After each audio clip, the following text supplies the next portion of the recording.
Hello, everybody, and a very warm welcome to the latest episode of Flat Out. No Joey Labour this week, but we still have Jack Nicol, and therefore more than enough brains to get us through Royal Ascot's ANTE-POST tips. We'll be covering those in just a few moments' time. First up, though, a thank you for watching our last video. We really nearly reached 10,000 views, which is quite something. And thanks very much indeed, too, for your ongoing support with the likes and comments. Do keep them coming, because not only is it great for interaction, it keeps us all curious as to what you think as well. Also, thanks to Opulence Thoroughbreds for their continued support and their support of this podcast. Jack, how are you, my friend? Very, very good, Tom. Yeah, you're too kind in your introduction there, but no, it's been a good week. A little disappointing with the results at Epsom there. You did very well yourself with the Frankie double, Soul Sister and Emily Upjohn. The latter was so impressive, wasn't she? Shame for Frankie, couldn't bow out in the big one, but he did get his winner on the Saturday as well. This fairy tale story keeps going for him. Military order for myself. Yeah, I think he's still running, isn't he? It was a little disappointing. Obviously, Appleby horses aren't in great form. Ancient Times in the dash. Is his stall even opened yet? That was just an absolute farce as well. There's been some defending it. It was just a disgrace all around. Where's the integrity when you can't have a level playing field with the stalls breaking at the same time? We'll move on swiftly from that. This isn't what this episode's all about. It's Royal Ascot. Really looking forward to it. For me, it's the best week of the year. I don't care about Cheltenham in comparison. It is all about Royal Ascot. Can't wait. Yeah, I can't wait either. I love that. Very strong, and a very strong against Cheltenham. I'm sure a lot of people would disagree. We've got plenty to talk about, plenty of races to get through. We're going to start by looking at the opening race on the Tuesday. And yeah, I was thinking earlier, do I prefer the Tuesday at Royal Ascot or the Tuesday at the Cheltenham Festival? Because both are cracking. Both have got top-level races in abundance. And I think there's not much between them, to be perfectly honest. But the Queen Anne this year looks like a good race. I wouldn't say it's a vintage renewal by any stretch of the imagination. And very much to my chagrin, I'm very disappointed that Maljoom has been ruled out by William Haggis. I have to say he was the horse I was looking forward to seeing most this entire season. And who knows when or even if we will see him, because it's starting to become a bit of a catalogue of injuries, isn't it, for poor old Maljoom? Not seen him since the St James's Palace, where he flew home for fourth last year. And whether or not it's just going to be one of those horses, that just keeps on finding something slightly amiss that keeps him out. Hopefully it won't be the case, but he is not lining up in the Queen Anne. We have, though, got Modern Games, who, of course, won the Lockinge in Spiral. John and Thady Gosden coming back from a long layoff. And Erevan, the French contender for Jean-Claude Rouget. And plenty of others as well, including Chindit, who, of course, ran so well in that Lockinge Stakes behind Modern Games. I said it's not a vintage renewal this year, Jack. Would you agree with that sentiment? Oh, wholeheartedly, yeah. It looks a really weak renewal. In Spiral, first time up, there's a question mark on her. Erevan, he wouldn't probably lie up with the likes of recent winners. Certainly last year with Baid. To be honest, I think it'll be a good start for favourite backers. I can't see really past Modern Games if you're keeping it simple, especially if it's a hard deck early on. Fast ground is what you want. It did dry up just in time from at the Lockinge. There would obviously be that worry about the Appleby form. So for me, it's certainly one. I don't know. I do think Modern Games should win, but it's probably one that I might just sit and watch, maybe see what happens on the day. I do like Cash. He's a quirky old horse. I know you have a bit of history with him as well, as we do in our household. It's a bit of crack between us there. But yeah, he's probably not good enough as well. And I just think it's probably a race. See how the decks come out. I think it's a race that could just cut up, and a little bit disappointing, Tom. Yeah, a little bit disappointing. I agree with you on Cash. I think dropping back to a mile is really going to help him. I don't think he stayed a mile and a quarter at Sandown last time, and that was a really good race. I mean, he's going up to Group 1 company, but they were Group 1 horses in that contest. Sure. And dropping back to a mile will definitely help him. If I was going to throw one out at a slightly bigger price, it would probably be Chindit. I think it could easily be a 1-2 once again, as it was in the Lockinge between those two, because he seems to have returned just a really solid horse this year. And Richard Hannon did say before the season even began that as a 5-year-old, he's really started to fill into his frame. Maybe taken a little bit longer than some others at the top level, but I think that is definitely being shown in his performances so far this season. I think he is a progressive and improved miler, so I can see him running well. And of course, he runs Ascot really well too, which is a big help as well. Okay, cool. Let's move on then to the second Group 1 of the festival, and that is the King's Stand Stakes. What are your thoughts on this, Jack? It's a competitive-looking race. Highfield Princess at the top of the markets, and we've got some interesting contenders in there, including Big Invasion and Coolangatta. Not entirely sure who is definitely going to run here. Cannonball's also been entered. But Dramatise is almost certainly going to run. She was a really good winner of the Temple Stakes last time at Haydock. And then some bigger prices, interesting horses like Manakan and Marshman, Royal Acclaim, etc., etc. Quite difficult to make head nor tail of what is going to run at this stage, Jack. But what would your thoughts be at this moment?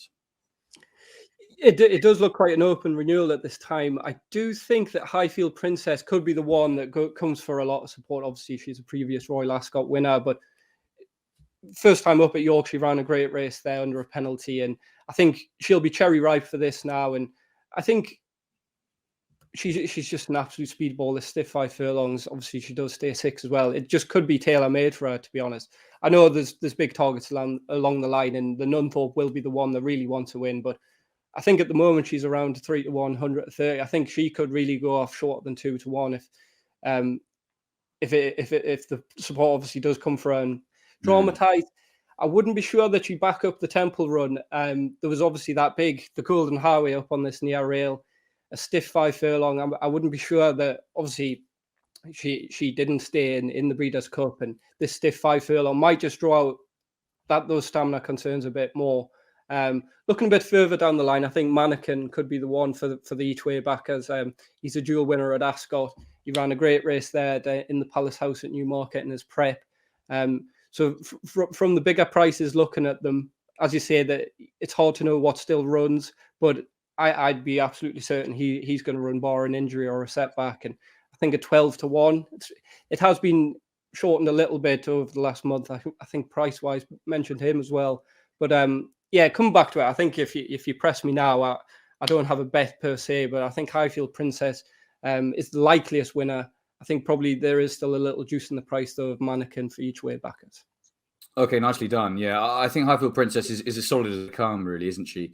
And she'll be very hard to beat. If I'm going to put one forward, it would have to be at a bigger price, Royal Acclaim, at around about 20-1, because even though she was disappointing last time in the Temple, she is the kind of filly that I think will need a run first time out. She's quite fresh. She's quite keen in her races, and she's the sort that needs to be delivered at exactly the right time. Those kind of fillies and colts and whatever can always need their first run.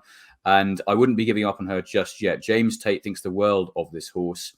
And if you rewind to just 4 starts ago, she was mightily impressive in listed company at York. A little bit disappointing. But remember, she was sent off 5-2 favourite for the Nunthorpe back in August last year. And I'm sure she has still got more to come as a 4-year-old. So with that run under her belt, I can see her travelling really nicely, getting a lovely toe into the race and using that wonderful turn of foot that she showed last year. So hopefully she can run a big race. And I think she is overpriced at around about 20-1 if coming back to somewhere near that form, which I think she probably will do. Whether or not it's going to be at Ascot at some point this season, I think she will. But hopefully it will be at Royal Ascot. Let's move on to some of the 2-year-old races then. And we're going to combine the Coventry, the Norfolk and the Windsor Castle because some of these horses have got similar entries. Jack, I mean, at the moment, it's difficult to say which of these 2-year-olds is going to be above the rest. It's always a similar story, isn't it, at this time of year, because so many of these contenders have done similar things, winning quite well on their debuts or on their second starts. But at this stage, of those 3 races, and in those 3 races, is there anything that's really taken your eye? Yeah, very much so. I think probably best just to start with the Coventry. Obviously, the standout, probably juveniles other than elite status, who we'll get to later. But Sadna and River Tiber, I think that's where you should be looking for the Coventry. I know it's not very original, but the impression that both created, particularly Sadna at Ripon. I mean, I think he's a breezer horse. So obviously, he's probably got that benefit of that prep and being able to produce such a debut performance. But I'm really excited to see in that clash. There is a horse further down who is entered in the Coventry. I'm not sure where he goes yet. Personally, I'd be running there, but it was interesting. Mark Johnson, obviously, this is Barnwell Boy I'm talking about. He was so impressive at Goodwood on debut. He was 0.43 seconds outside of the track record. which on debut was just an astonishing performance. This was on ground slower than Royal Scotsman, who did that when on his 4th start. So just tells you how well he ran. He shifted to his left, and problem now is working out where he's going to run. He could run in the Norfolk. Quite possibly it could be the Windsor Castle. The problem is there's only one bookmaker currently priced for that, and that's Unibet. He opened up at 14-1 today, and he's now 8-1, which suggests that could be the way they're heading. He's certainly the 2-year-old I really like, and I will be backing him. Unfortunately, he could well be going off favourite for the Windsor Castle. It's going to be obviously a lot easier to win than the Coventry and even the Norfolk. But yeah, certainly Barnwell Boy's a horse for your tracker. Wherever he goes, I'll be supporting him. Price dependent, of course. But yeah, he's the one. And then coming back to the Coventry, as I say, just River Tiber and Sadner. I'm really looking forward to that. Any thoughts for you, Tom? Oh yeah, plenty. I think Sadner was ridiculous, wasn't he, on debut? I mean, what a fire-powered fireworks performance that was. Quite something to behold. Now, horses can often do that and then slightly disappoint next time, or maybe the race wasn't that strong and he was made to look better than he actually is. But there's no doubting how impressive that was. And we all know what George Bowie can do with his 2-year-olds. River Tiber, definitely one of the form players. You've mentioned him, so I'm going to give a couple of more. And both come in the Ama Racing silks. Bucanero Fuerte, who won very easily on debut. I was very impressed with that. And I think he's going to come on for that. And probably because he's trained by Adrian Murray, wouldn't necessarily be the most fashionable of horses coming into the race. And the other one is Maximum Impact. I spoke to Alice Haynes a couple of weeks ago about this horse, and she had a little twinkle in her eye. She was thinking to herself, I think, this could be a Royal Ascot winner for me. Whether or not it's 5 furlongs or 6 furlongs, she said he's very versatile. It almost just depends on what the ground is going to be doing on the week. But wherever he does go, he's going to be tough to beat. I think he's got a lot of gears, and I love the way that he won last time, beating a pretty smart horse of Archie Watson. So I keep an eye on both those. And I'm going to move on to the Norfolk as well, because that's pretty much the horse I'm looking forward to seeing most actually all week.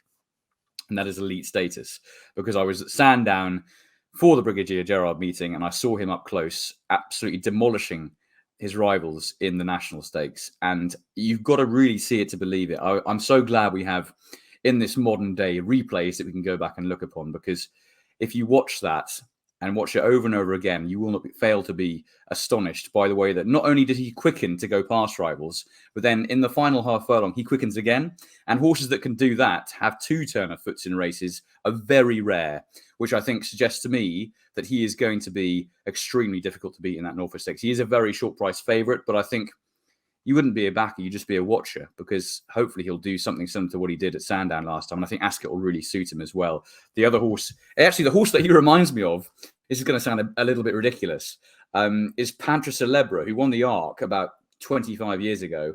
But if you watch that back on the old replays on YouTube, he quickens 2 or 3 times to win the race. And when I was watching Elite Status, I noticed they were completely different trips, but that turn of foot really did remind me of Pantra Celebra, which, to be honest, Jack, is the highest praise I can possibly offer. No, very interesting. It's funny you should say that.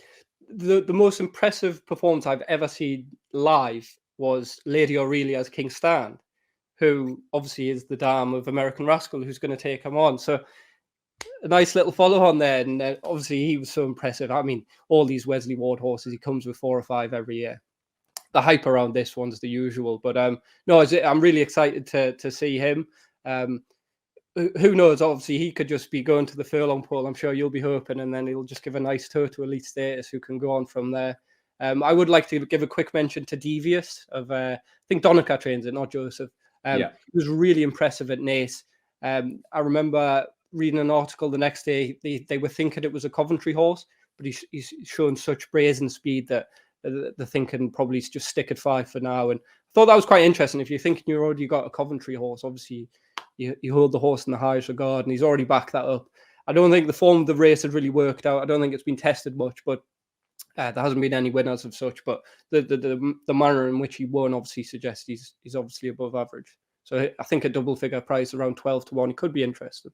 Yeah, I really liked the way he won that day. I thought it was really, really eye-catching, and it was almost hands and seal stuff for it. I think they knew he was going to win because he was sent off a short price favourite, and I loved his galloping long stride as well. So he's definitely worth keeping an eye on. I heartily agree with that. Just finally on those 2-year-old races, American Rascal, how good do you think he could be? Are you in the same camp as me that you think Elite Status might just pick him up late on?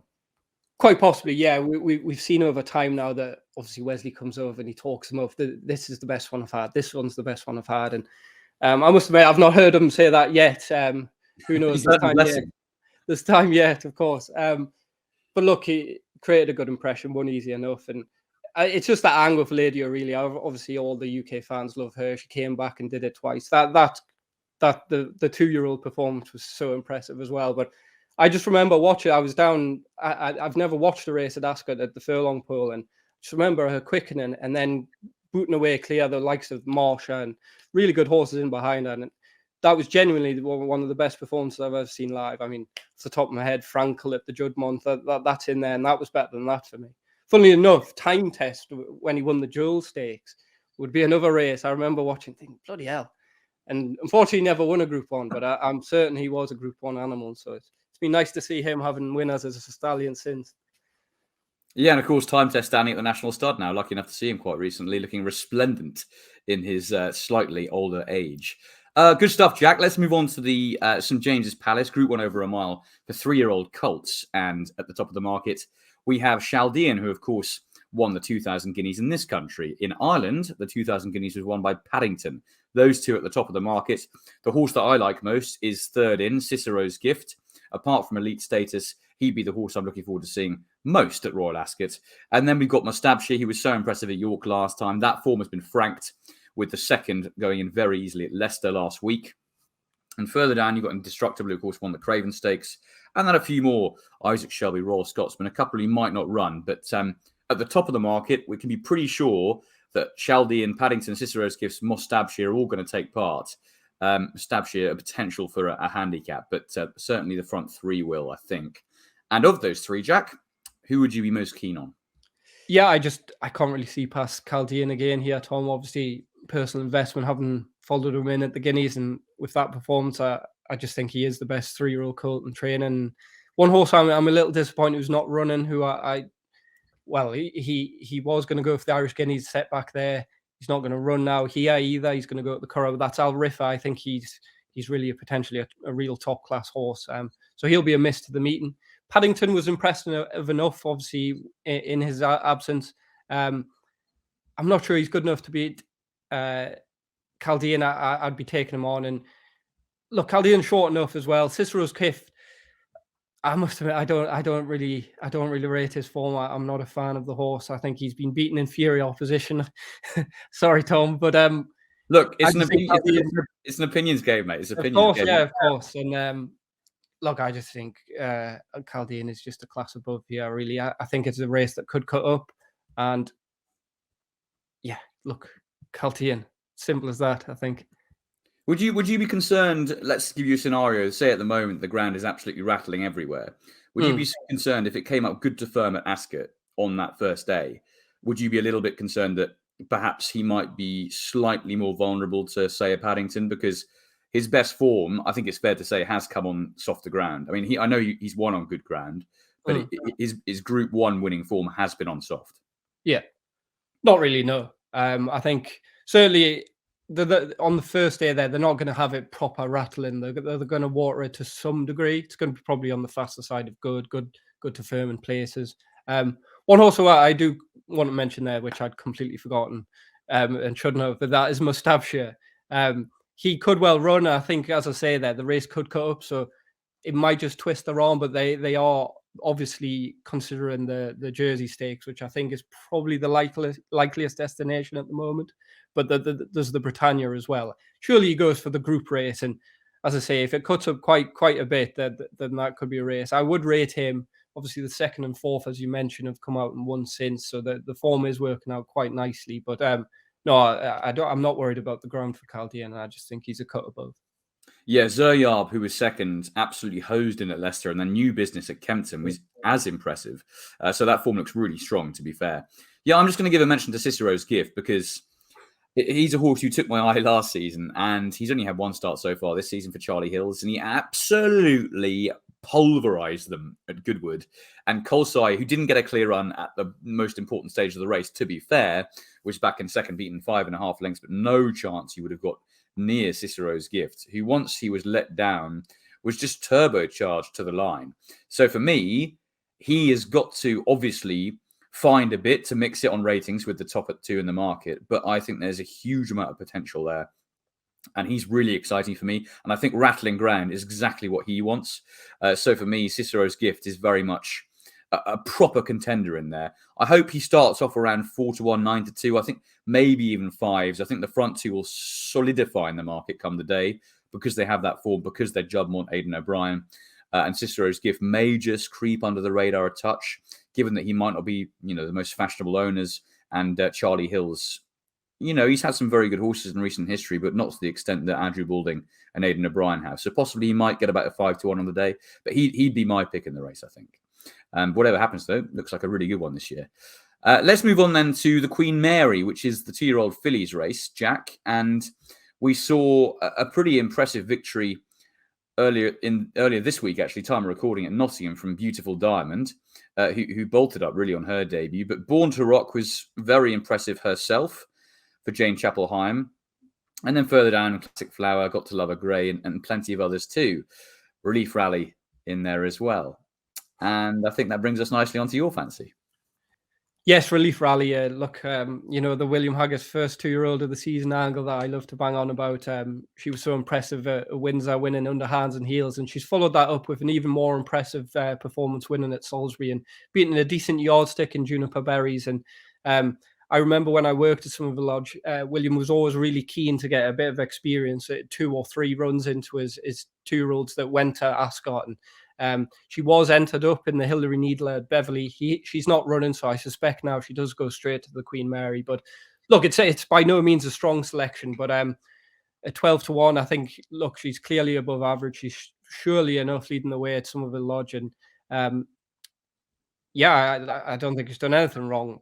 As I say, it's a tentative selection. There's going to be 20 runners. Hopefully she gets a high enough draw. That's always a key point to mention on the straight track. Obviously, that changes as the season goes on at the back end. You want to be on the far side, but it's very much the high numbers you want. So I'm playing steady enough each way at the moment, but I may well press up on the day if it looks like the pace is around her and she gets a good draw and a high number. I think she's got a huge chance. I think that victory at Salisbury was a really good one because they fancied that Juniper Berries off the boards, didn't they? I think she's really quick. And Relief Rally looked like she might just be a little bit tap for toe, about 2 furlongs out, but that's fine because the race was happening in the final furlong, and that's when her stamina and her speed really kicked in. So I'd agree with you on that. I think she's got a big chance. Beautiful Diamond, I thought, was hugely impressive at Nottingham, and I think it'll take a good one to beat her, I have to say. And she knew her job, and she careered away in the final few yards, 100 yards. So I think she'll be very hard to beat. One thing I would say about Born to Rock is that actually she is the current ANTE-POST favourite, is Born to Rock for Jane Chapel-Hyam. But a word of warning, the form of that race is working out really poorly so far. The 2nd, 3rd and 4th from that contest have all been beaten really, really badly since. So I'd take it with a pinch of salt. She won by 4 lengths, admittedly, very easily. But what did she beat? That would be the question mark I would have against her. And I think she's going to go into the Queen Mary with that form question mark against her. Jane Chapel-Hyam, interestingly enough, and I was kicking myself because I spoke to Jane after she had a winner at Newmarket about 3 weeks ago in another 2-year-old race. And the name of the horse is completely forgotten, but it was from the same ownership.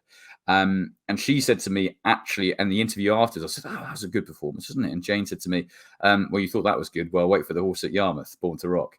So there you go. She obviously likes it. But I just have a little bit of question mark about that form.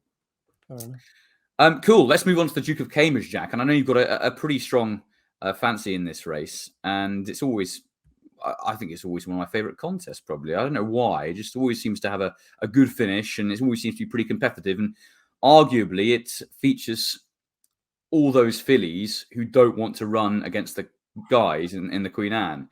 And often you get a really good race as a result. And I think we're probably going to have that this year. Above the Curve in there. Inspiral probably goes to the Queen Anne, so she probably won't run. But Laurel, having disappointed a touch in the Lock-Hinge, but more than likely, I think, to bounce back. Just Beautiful, Jumbly, etc., etc. What do you think of the race, Jack?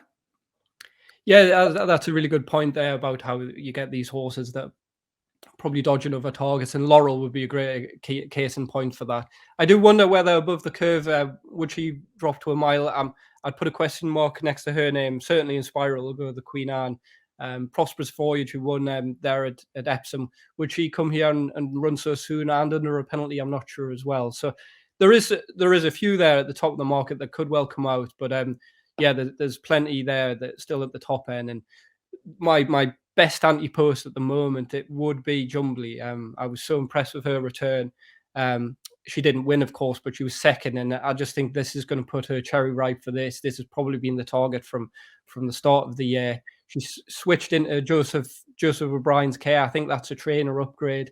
But just coming back to that performance the last day, she was so keen early on. It was her first run of the season. Ryan Moore just couldn't drop his hands early on. She exerted so much energy early on, and Just Beautiful just got the run on her. And I think Ryan realised that soon enough, and he gave her a nice easy run. And I think the connections will be delighted with that, with a view to coming here.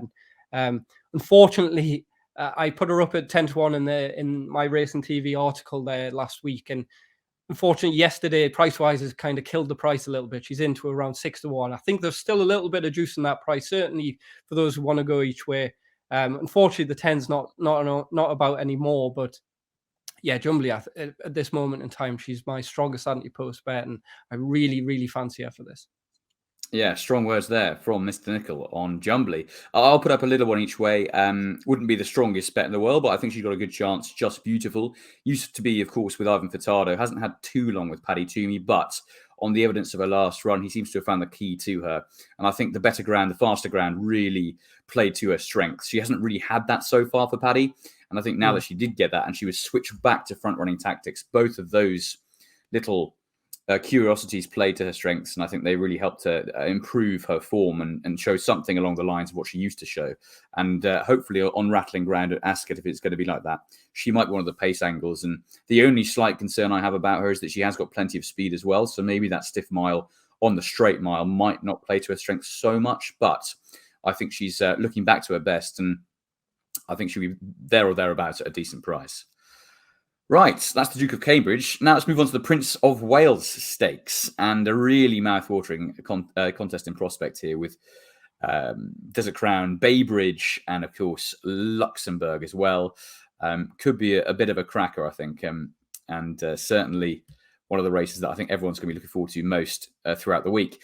Jack, it's a really fascinating renewal, isn't it? Because Desert Crown has been a hefty old punt for him after a piece of work that he did apparently at Sir Michael Stats that was very good, but I did hear mutterings that he did a pretty good piece of work before the Brigadier Gerard as well. And look what happened there. So I wouldn't be leaping to take that as law. What do you think about him and the race itself? I think it's all a bit of an overreaction, to be honest, Tom. It's a good point you make that. I didn't know of that piece of work as well before Sandown. So when I first read that article last night, he was 4-1. He's now a best price 5-2. So it's a real overreaction to essentially catching pigeons. You're throwing out the form of Luxembourg and Baybridge. Adiyar, of course, he's a huge player in this as well. My Prospero as well. And this is the race of the meeting. I really can't wait for this. And if they all turn up, I do wonder if Baybridge will. I think if it's quick round, they might just skip it for him. Hope it comes up a bit softer in the Eclipse. But in terms of just answering your question there, Desert Crown, certainly at the price now, 5-1, I'd be taking him on. He was really disappointing to me at Sandown. I thought he had every chance to go and beat Hookham there. And fair enough, look, he's had a lot of time off and he will come on for that. It was just a little bit flat for me. And I'm not sure I can forgive him for that so soon, certainly against this opposition. But my actual tip in this is my Prospero. Of course, William Haggas just wanted to scratch a niche there with running him over a mile. They did want to run him at Ascot when the yard form was under a cloud. He ended up running him in the Lock-Hinge. He was staying on again at the line. It was clearly just not a trip of his best.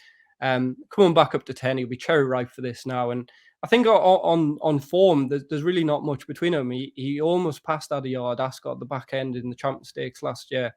and he's 8-1, and Adior's half that price. So that does not make sense to me. My Prospero is arguably as talented as any of these, and look, for me, value-wise, 8-1, that's a great bet for me each way. And over the Jubilee, he'd be closely followed in behind. And as I say, he's had a trouble-free prep route. He'll come on bundles for Newbury, and certainly at the prices now, I think he offers a good bit of value. Yeah, really interesting stuff there, Jack. Actually, I wouldn't have a huge view on the race from a betting perspective. What I did enjoy seeing was Luxembourg very much back to his best last time in the Tattersalls Gold Cup, and I do think that was a very good performance. And I have to say, I disagree with you. I think he probably would have won anyway. So I'd be looking at him as the most likely winner in the race, because I think Desert Crown has a little bit to prove now. I mean, let's not forget, in the Brigadier Gerard, he was beaten by Wokingham. Now, Wokingham is a very, very good horse in his own right, but so far, he's a better horse over Further. Over Amanda Quarter, you wouldn't necessarily think, oh, Wookingham's the one to beat, you know? So I'd have a few question marks against Desert Crown. Don't get me wrong, I want to see him bounce back to his best, because I loved him last year. Sure. I thought he was a breath of fresh air. The way he won the Derby, I mean, when was the last time you saw a winner that impressive in the Derby? It just doesn't happen. So, you know, it would be great to see him performing to something akin to that level, but whether he will or not is up for debate. And I think the one with the form that comes into the race is Luxembourg. And I wouldn't be at all surprised if Ryan Moore just tries to go from the front and ride them all to sleep, because I think that's almost what he did at the Curragh. And this is a horse that stayed the trip really well. So he'd be my pick in the race, but I wouldn't be massively strong. I think it's a race to watch. That's the Prince of Wales. Let's move on to the Gold Cup on the Thursday. Now, Jack, I know you've got a vested interest in this, but to be fair, he'd have a pretty strong each-way chance, would Wise Eagle. Well, I'm probably being a bit more pessimistic the closer we're getting to the race. But look, by all means, at the moment, obviously I live in London. I'm back home at the moment. But no news is good news in terms of anything with Wise Eagle. We're just kind of tiptoeing the race. There's obviously been a bit of media here this week. And no, this is great. Look, it's a dream. Look, it's that little bit of hope that you have, that I go to bed at night dreaming that, you know, we could actually win a Gold Cup. We've got to, whatever anyone says, we have a chance of winning this race. So look, we've got a bit to do with Coltrane. He's more than entitled to come on for his run. He's fairly enough easily beat us the last day, but there's enough to glean from that race that we think we can get a bit closer to a stronger pace for one. Danny, who's probably harsh on himself, thought he could have held on to him longer. So it'll be a different dynamic, obviously, in the Gold Cup. There'll be more runners. It should be a better pace. Obviously, it's over a different trip as well. So no Kyprios, no Trushan, obviously, if it's better ground. So look, it's not going to be as good a race to win in past years. But look, the dream is still alive as we speak anyway. Yeah, absolutely. I think he's got a good each way chance. I won't lie, but I do think the horse that beat him at Ascot in the Cigar Stakes is probably going to win the race again. That was Coltrane. And looking at the contest itself, I was looking at it in a fair bit of detail actually earlier today, and I don't think it's very strong. I think you can pick holes in a lot of the form. Emily Dickinson is up there. Eldarov was beaten by Giavolotto last time. For me, that is not Ascot Gold Cup winning form. And Coltrane was mightily impressive, wasn't he, last time? So I think for me, he has got them all at it. I think 3-1 is quite a big price, to be perfectly honest. I think he should be shorter. I think he will be shorter. I think he could easily end up being 7-4, 6-4 on the day, because of those in behind in the market have got a bit to prove, whereas he just doesn't. Would you agree with that about Coltrane? No, I fully agree with you, Tom. There, I think Coltrane fully justifies his place at the head of the market. I can't believe how close Eldarov is.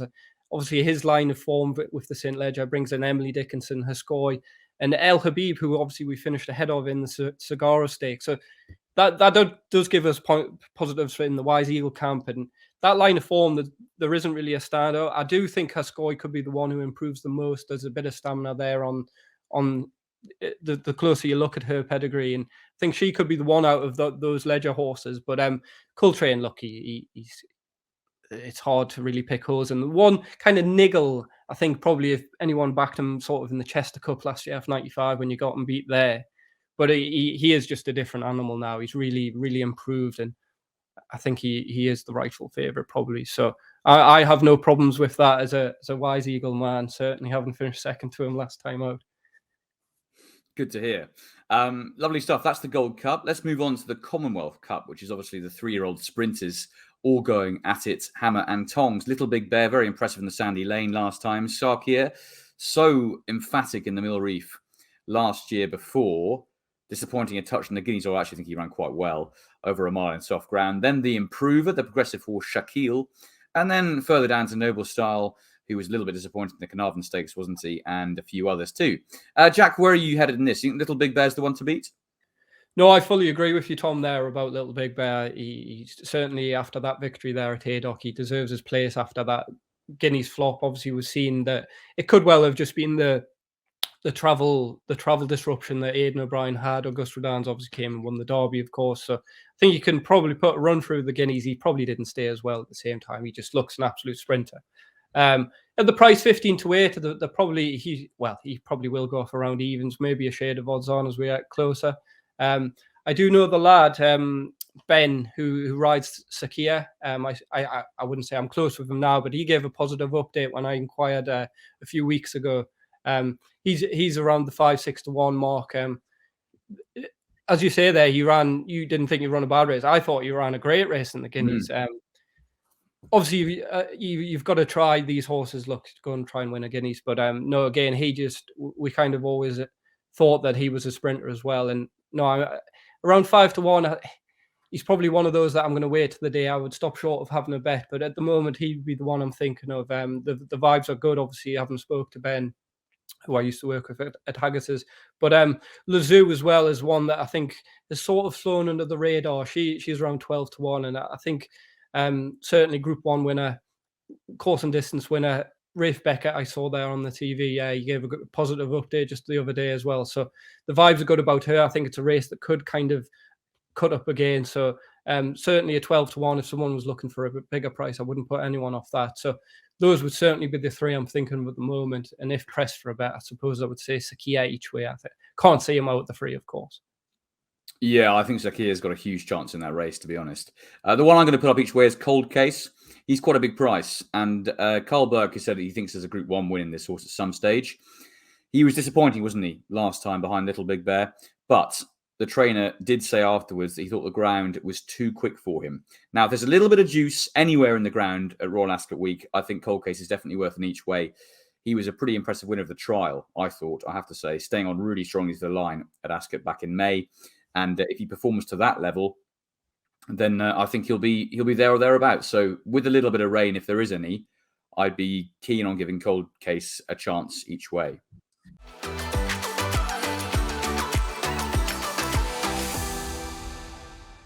Moving on to the Queen Elizabeth II Jubilee Stakes, Group 1 on the Saturday over 6 furlongs, and a really open betting heat at the moment.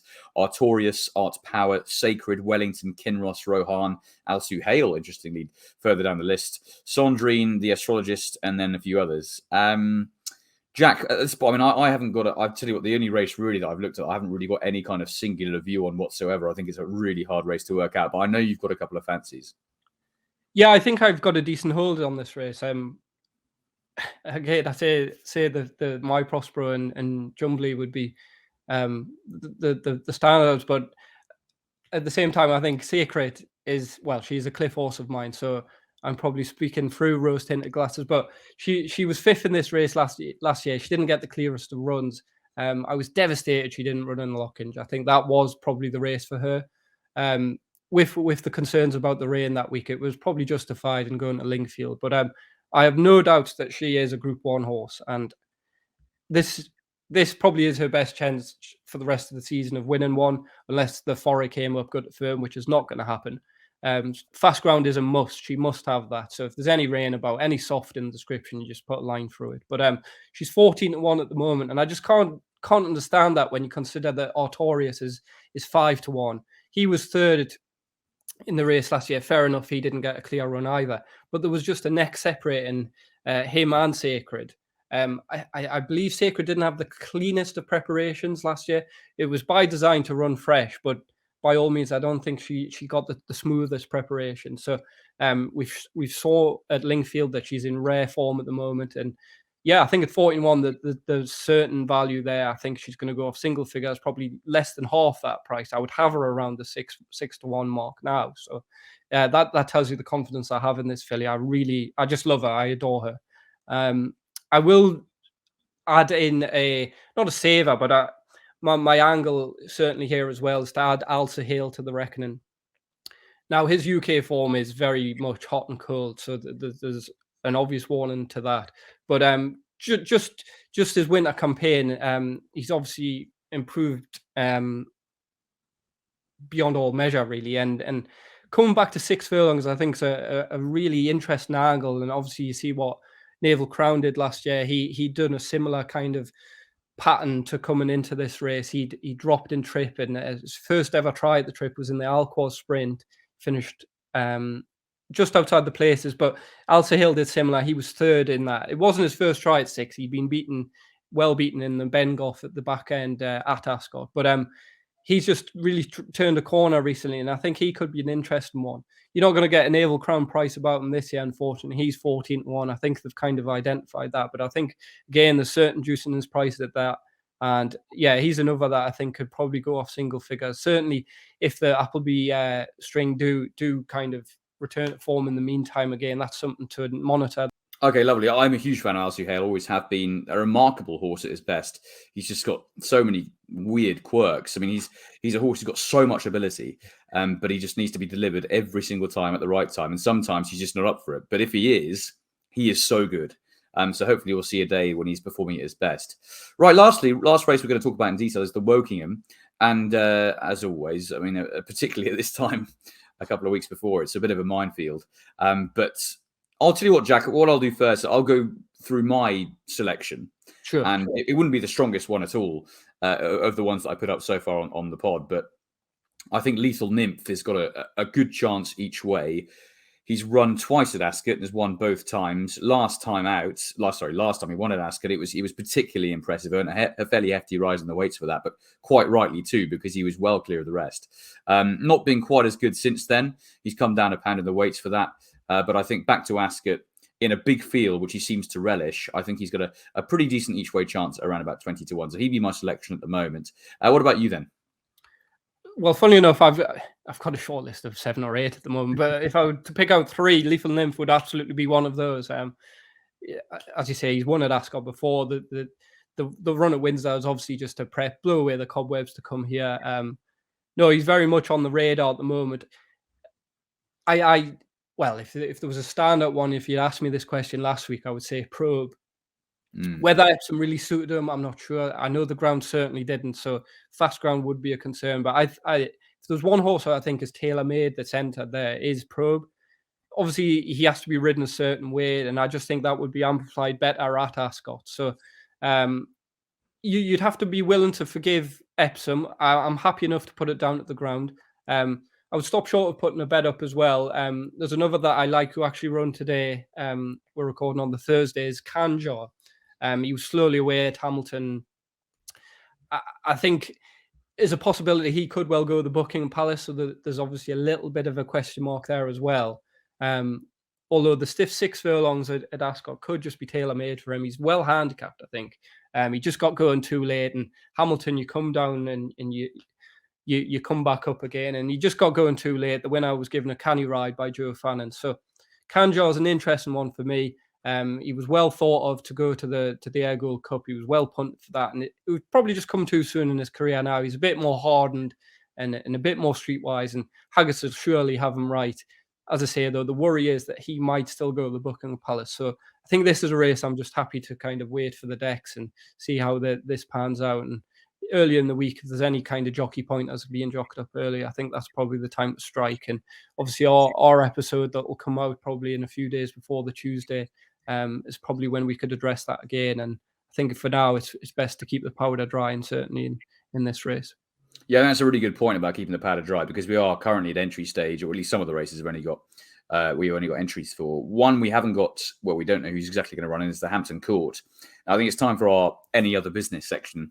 And obviously we'll talk about some of these horses in more detail next week. But in the Hampton Court, there's one horse that I spoke to you about a little bit earlier on in the week between you and me, who I'm looking forward to seeing, and that is Torito, because so far I've been very impressed with what he's done. I thought he was particularly emphatic when winning last time out. George Strawbridge, by the way, is enjoying the most remarkable of seasons so far, and he's also got 3 wins to look forward to in the Hardwick. But I think Torito could be a proper group horse in the making, and I think the Hampton Court, Jack, is probably going to be his most likely destination. I'd say so, yes. After that win at Epsom, I can't imagine he'll go for a handicap now. I think he's up to around 105. I could be wrong there. Don't quote me on that. But yeah, certainly go for the Group 3. That looks the absolute logical race for him. Yeah, and I fully agree with that. He would be my selection for that at this stage. It's hard to know what else. I'm probably forgetting something like Bertinelli, who won the London Gold Cup, or Exoplanet in the same race. But yeah, Torito, he created such a good impression there. Yeah, you certainly did. What about you, Jack? Anything else for the rest of the week that I've not mentioned? Yeah, there's quite a few. There's 2 that I would like to mention now, so I can blow the trumpet if they do went and win. But Knockbrex is certainly, if there was a price now, I think that form with Gregory, he was lucky not to get a lot closer. At York, Andrea, he had a little bit of a rush of blood to the head. He's went off a bit too quick. He looked for all the winner. He'd go and win by 5 lengths or something, but it's just faded in the last furlong. That's a race that Johnston's like to target before going for this race at Ascot. Baghdad won it, I believe, off the top of my head. So yeah, Knockbrex, I'm really, really looking forward to him. He'd be a strong fancy. Another thing to remember for the mile 4 races, you hear it every year. The trainers, I really could have done with a low draw. Does not matter at all on that mile 4 stocks to come around the bend. If you get a double figure draw, do not worry at all. It's probably where I'd actually want to be drawn. So that's just a little thing to note. And in the Sandringham, Clonmacnon, Johnny Murtagh won the race, obviously, with Create Belief a few years ago. This Clonmacnon ran in the same race that she'd won on the way to coming here. I'd say he's already dusted off the top hat, ready for this race. Her Irish mark's 96, I think. Obviously, that'll be a little bit higher as she comes over here and reassess. But yeah, she probably should have won the last day, and just the way the race panned out, she was bumped at a just as she was hitting top gear, and a lesser horse would have gone back. She's almost then went on to win a race. I think this is a stakes filly, and she's going to be masquerading as a handicapper for now. So she's certainly one to note. And just a quick note as well of Vauban. The news came out today that he's on track. Obviously, back in March, you and I, we spoke to Rich Ritchie's racing manager, and he mentioned Vauban for the Copper Horse. So everything's obviously on plan for that. There's no prices yet, but one price that is still available is the Melbourne Cup, which he also name-checked at the time. He said the horse is bomb-proof. He's a sound horse. So the Australian vets can't rule him out. So I'd say if you want to have a little fun bet, at 40-1 for the Melbourne Cup. He's obviously such a talented hurdler as well. If you can transform that, certainly off a mark of 101, he'll be very tough to beat in the Copper Horse. And who knows, he could go and win the Ebor and then go and win the Melbourne Cup. But those would be my others to note at the moment. And as you say, Tom, it'll be one we could address in future videos, or if anyone follows us on our Twitter accounts, that'll probably be the first place to catch it in any case. Yeah, certainly will be. Vauban could have quite the season, couldn't he, if it all turns out right and rosy for him. Great stuff, Jack. Thanks very much indeed. I think we covered a lot there with Royal Ascot on the horizon. Hopefully giving you some nice pointers. And hopefully you've got some of those juices flowing as well, because that's what it's all about, isn't it, with a couple of weeks to go. Always nice to think about these races in a little bit more detail, because, of course, it is one of the great festivals and it is one of the greatest shows on turf. So very much looking forward to it. And, Jack, thanks very much for your time, as always. Last thing for me today is please be gamble aware, because gambling should be fun at the end of the day. And when the fun stops, please stop. Right, Jack, that's it, I think. Enjoyed your company as always. And yeah, hopefully we'll be back on soon with some more, hopefully, some winners. Yeah, no, really enjoy it, Tom. No, hopefully a few winners. And yeah, counting down the minutes to Royal Ascot. It is very much the best week of the year. It is quite agree. Right, please do remember to like and subscribe to our YouTube channel, Flat Out, and please follow us on social media as well. Until next time, it's goodbye.